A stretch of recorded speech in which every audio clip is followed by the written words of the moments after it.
After a disastrous trip out to San Francisco, the Cards needed something to get back on track.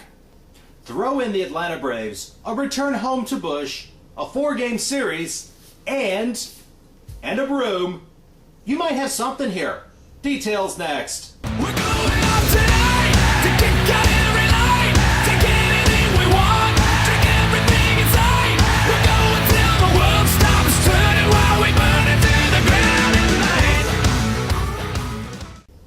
You heard right. Cards swept the 4-game series against the Atlanta Braves. The first series sweep of the year, and the first time the Cardinals have swept the Braves in a 4-game series since 1979. And take it from me, this isn't the same Atlanta Braves team that we've been used to seeing dominate for so many years.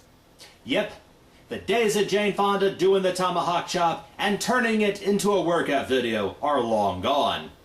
Not to mention, they don't even look like a real Major League team out there. Am I the only one that thought those jerseys they had on all week looked like batting practice, or even worse, slow-pitch softball t-shirts? Now granted, they still have the revolving door of talent like they always had, but they don't have the likes of Tom Glavine, John Smoltz, and Greg Maddux in their starting rotation. But of course, Chipper Jones is still around.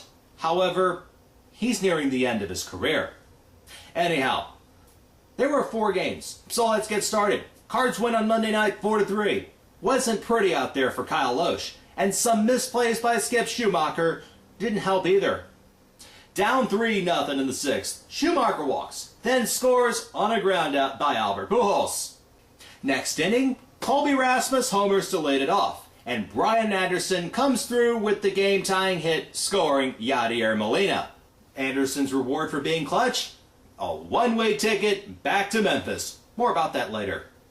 Molina would get the game-winning ground rule double in the 8th, scoring Pujols from second. Tuesday night, we have to come from behind once again and beat him 5-4. Chris Carpenter once again looked impressive, barring his performance in the second inning. But Ryan Ludwig homers in the 4th. Yachty drives in 2 with a single in the 6th.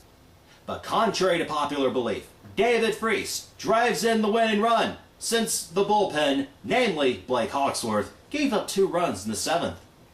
Wednesday night, we shut him out 6-0. Jaime Garcia gives up only 4 hits in 7 innings. But through some fielding errors, some timely hits, and a wild pitch scattered in, that's all we needed.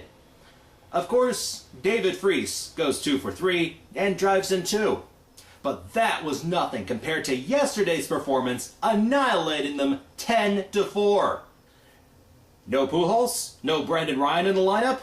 No problem. Freese would come up huge. He homers in the 1st, 3-run shot at that, and then doubles in the 5th with the bases loaded, driving everyone in. Tyler Green also goes yard for the first time ever in the majors. Of course, it helps when Adam Wainwright is on the mound. He goes 6 innings, scatters 3 runs, but that really didn't matter, did it?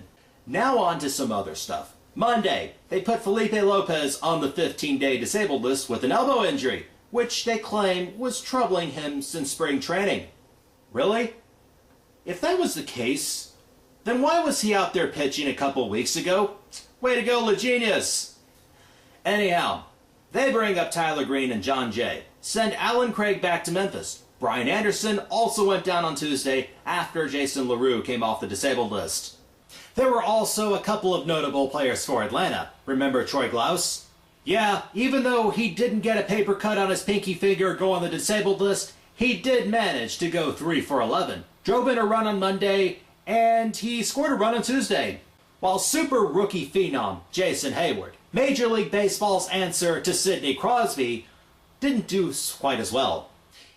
He did manage to go 2 for 10. He didn't play on Wednesday night, and yesterday he homered, and that's pretty much it for him.